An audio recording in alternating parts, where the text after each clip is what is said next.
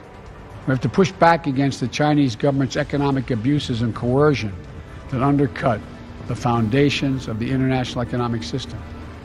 سابق وزیر اعظم چین کے ساتھ روابط بڑھاتے رہے اور مختلف دورے بھی کیے، تو چین کے ساتھ بڑھتے روابط اور چین کی مدد کرنے پر تو اوفینسو اسٹریٹجی بنتی ہی ہے۔ اور پھر امریکہ کا سیکیورٹی پارٹنر بھارت، جس کے ذریعے امریکہ نے چین پر نظر رکھنی ہے، اس کو بھی تو عمران خان نے اوقات یاد دلائی اور 27 فروری کو ان کا طیارہ گرا کر بھارت کو منہ توڑ جواب دیا تھا۔ تو پھر پاکستان جو کہ پہلے ہی چین کے قریب ترین ملک میں شامل ہے، تو اس پر اوفینسو ریجیم چینج آپریشن کے ایکشن کا جواز تو بنتا ہے۔ امریکہ جس دوسری وجہ سے ریجیم چینج کرتا ہے وہ پریونٹیو آپریشنز ہیں، یعنی کچھ ہونے سے پہلے ہی معاملات قابو کرنے کی کوشش۔ اور امریکہ کو پاکستان کو بالکل قابو کرنے کی ضرورت تھی، اس سے پہلے کہ بہت دیر ہو جاتی۔ سابق وزیر اعظم عمران خان نے چین میں ونٹر اولمپکس میں شرکت کی اور اس کے بعد روس کا دورہ کیا، جو کہ امریکہ کو بالکل بھی قابل قبول نہ تھا۔ ایک چیز بتا دی کہ جی وہ عمران خان نے اکیلا کو فیصلہ کیا روس جانے کا، حالانکہ جب رشیا جانے کا فیصلہ تھا اس کے اندر ہماری ساری فورن آفس کی پوری مشاورت تھی، ہماری ساری عسکری قیادت کی مشاورت پوری تھی۔ میں نے بلکہ فورن سیکرٹریز کو اسی کمرے میں بلایا جو پرانے ریٹائرڈ تھے، ان سے ہم مشاورت کر کے گئے۔ لیکن اس کے اندر لکھا ہوا ہے کہ نہیں، صرف وہ ہمارا ایمبیسڈر ان کو بتا رہا ہے کہ نہیں یہ مشاورت سے، اس نے کہا نہیں یہ صرف عمران خان کی وجہ سے گیا۔ اور پھر انہوں نے یہ جو باقی لکھا کہ اگر جب تک وہ ہے تو ہمارے تعلقات اچھے نہیں ہو سکتے۔ یہ تو نہیں ہے کہ کوئی باہر سے ایک ملک چلے یہ کہہ دے کہ ہاں جی ہمیں نہیں پسند آپ کی فورن پالیسی، پتہ نہیں کوئی وجہ کیا بتا رہا ہے کہ جی آپ روس چلے گئے، وہ تو اور یورپین لیڈرز بھی روس چلے گئے تھے، لیکن خاص پاکستان کو کہ آپ کیوں چلے گئے ہیں، جس طرح کہ ہم کوئی ان کے نوکر ہیں۔ اگرچہ شہباز شریف کے مطابق پاکستان ایک بھکاری ملک ہے، مگر پھر بھی دنیا کے لیے پاکستان ایک اہم ملک ہے اور اس کو نظر انداز نہیں کیا جا سکتا۔ اس سے پہلے بھی جب کبھی پاکستان نے آزاد خارجہ پالیسی اپنانے کی کوشش کی تو امریکہ نے کبھی خفیہ کبھی اعلانیہ مداخلت ضرور کی، اور پھر پاکستان میں حکومت کا تختہ الٹا اور پھر ایک امریکن نواز حکومت پاکستان میں بنائی گئی۔ پھر دہائیوں تک پاکستان کے کسی حکمران نے آزاد خارجہ پالیسی اپنانے کی بات نہیں کی۔ پاکستان کے پہلے وزیر اعظم لیاقت علی خان نے جب بالآخر روس کا دورہ کرنے کی حامی بھری تو اس دورے سے 2 ہفتے قبل ان کو قتل کر دیا گیا۔ اس وقت یہ کوورٹ آپریشن تھا، کسی کو قاتل کا نام نہیں پتا چلا۔ We will fight. We'll go back and fight. My country hearkens for me. Why should I waste my time here in the Security Council? I will not be a party to the ignominious surrender of part of my country. You can take your Security Council. Here you are. I am going. Zulfiqar Ali Bhutto Pakistan کے وہ دوسرے وزیر اعظم تھے جنہوں نے آزاد خارجہ policy اپنانے کی کوشش کی۔ انہوں نے بھی روس کے ساتھ تعلقات بحال کرنے کی کوشش کی، مگر ان کو بھی امریکی ریجیم چینج آپریشن کا سامنا کرنا پڑا۔ ذوالفقار علی بھٹو نے مگر اس ریجیم چینج کا بھانڈا پھوڑا اور دنیا کو امریکی وزیر خارجہ ہنری کسنجر کی جانب سے دی گئی دھمکی اور دھمکی آمیز خط کے بارے میں عوام کو بتایا۔ میں ایک منصفانہ فیصلے کی تلاش میں ہوں. میں اس فیصلے کی تلاش میں ہوں جس میں پاکستان کی سالمیت مضبوط ہو, جس میں پاکستان کی حاکمیت کو کوئی خطرہ نہ پہنچے, جس میں بیرونی مداخلت نہ ہو. میں اس مسئلے کے سرچ میں ہوں. اگر کسنجر صاحب ایک معمولی بات پر استعفا کا دھمکی دے سکتے ہیں تو میں استعفا کی دھمکی نہیں دے سکتا ہوں. میں بھی کہہ سکتا ہوں کہ رکھو چلو, کیا گالی مجھے ملے طرف میرے خلاف ہو, مقصد میرے خلاف ہو. کیوں مجھ سے کون سی کوتاہی ہوئی ہے؟ میں نے ملک کو بچانے کی کوشش کی ہے. عقیدہ ہے میرا پاکستان کی, اس لیے آپ کہتے ہیں کہ اس کو ہٹاؤ, اس کو مارو. مجھے معلوم ہے کہ کابل میں کیا باتیں ہو رہی ہیں, مجھے معلوم ہے کابل کی مسکو میں کیا باتیں, مجھے معلوم ہے کہ ہندوستان کا دھماکہ جو ایٹمی دھماکہ کی صورت میں ہوا ہے بیرونی سازش سے, اندرونی سازش. مگر پھر اس کے بعد ہوا کیا وہ بھی سب نے دیکھا. ذوالفقار علی بھٹو اپنی تمام تر کوشش کے باوجود سازش سے نہ بچ سکے. ذوالفقار علی بھٹو کی حکومت کا تختہ الٹا گیا اور بالآخر ایک ایسے کیس میں بھٹو کو پھانسی دے دی گئی جسے آج بھی لوگ عدالتی قتل قرار دیتے ہیں. اس کے بعد پاکستان پھر سے امریکی کیمپ میں واپس آ گیا. تاریخ گواہ ہے کہ دہائیوں تک کسی حکمران بشمول ملٹری ڈکٹیٹرز نے آزاد خارجہ پالیسی کے بارے میں سوچا تک نہیں. ریجیم چینج کا امریکہ کا تیسرا ماڈل ہے ہیجمونک آپریشنز, یعنی اپنی بالادستی قائم رکھنے کے لیے ریجیم چینج کرنا. اس صدی کو ایشیا کی صدی کہا جا رہا ہے. تجزیہ کاروں کا کہنا ہے کہ اب ایشیا کے اوپر آنے اور سپر پاور بننے کی باری ہے. میں روس اس لیے گیا, ایک پاکستان میں گیس ختم ہو رہی ہے, ہم نے اسے گیس کا کانٹریکٹ کرنا تھا. روس ہمیں تیل 30% کم قیمت پہ دے رہا تھا. اس کے علاوہ ہمیں 20 لاکھ ٹن گندم امپورٹ کرنی تھی روس سے, وہ بھی ہمیں 30% کم قیمت پہ دے رہے تھے. ایسے وقت میں جب چین دنیا کی ابھرتی ہوئی معاشی سپر پاور ہے تو اس خطے میں امریکہ کو زیادہ سے زیادہ ممالک اپنے زیر اثر اور زیر سایہ چاہیے ہیں. کیا سابق وزیر اعظم کا ایبسولوٹلی ناٹ کہنا امریکہ کی توہین تھی؟ سابق وزیر اعظم عمران خان جب سے سیاست میں آئے خودداری کا نعرہ لگاتے رہے. کبھی ہم نے پاکستان کو کبھی کسی کی غلامی نہیں کرنے دینا, نہ آج تک عمران خان کسی کے سامنے جھکا ہے. جب تک میرے میں خون ہے میں اپنی قوم کو کسی کے سامنے جھکنے نہیں دوں گا. ڈرون حملوں پر اپنا واضح موقف رکھتے رہے. ہمارے ملک میں 2008 سے لے کے 2018 تک 400 سے زیادہ ڈرون اٹیکس کیے. اس ملک نے جس کے لیے ہم جنگ لڑ رہے تھے, لندن میں ایک ہمارا دہشت گرد بیٹھا ہے 30 سالوں سے, آپ ہمیں اجازت دیں گے کہ ہم ڈرون اٹیک کر کے اس کو لندن میں مار دیں؟ اور اگر آپ اجازت نہیں دیں گے تو کیا ہم آپ کے کمی ہیں کہ آپ یہاں کے ڈرون اٹیکس کر رہے ہیں؟ عمران خان کا ایک موقف یہ بھی رہا کہ ہمیں کسی کی جنگ میں شریک نہیں ہونا چاہیے اور صرف امن کے ساتھی بن کے رہنا ہے. میں ہمیشہ سمجھتا ہوں کہ پاکستان کو سب سے دوستی کرنی چاہیے. کسی ملک کے میں خلاف نہیں ہوں, لیکن میں کسی ملک کو یہ اجازت نہیں دوں گا کہ میری قوم کے مفادات کے خلاف وہ کوئی کارروائی کرے.